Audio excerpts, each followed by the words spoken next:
दहीमध्ये साखर 1 चमचा, 2 आणि 3 आणि हे थोडंसं मीठ. आता प्लेटिंग करायला घ्या. आपण दहीपुरी बनवतो. आता बटाटा उकडलेला आहे ना. हां.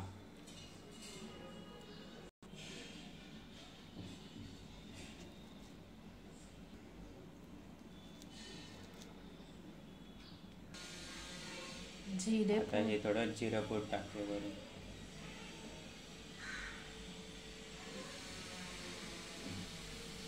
आता थोडं टॅमॅटो, थोडंसं कांदा ना. थोडंसं मीठ टाकते ना थोडंसं चवीनुसार. ही पुदिन्याची चटणी थोडी थोडी टाकायची.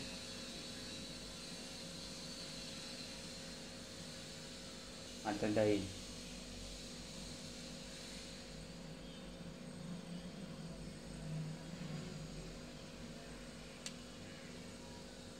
आता हे चिंच गुळाची चटणी आहे.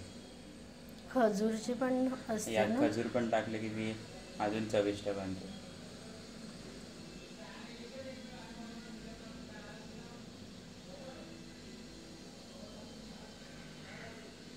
आता थोडासा चाट मसाला,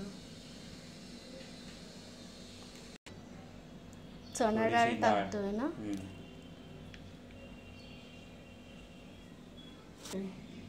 बारीक शेव आहे ना ही, नायलॉन शेव.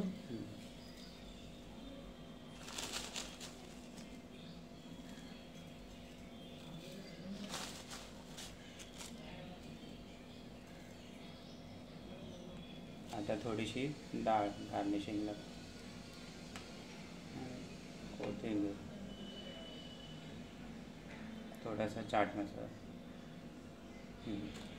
शेव दहीपुरी तयार झाली ना. दहीपुरी तयार.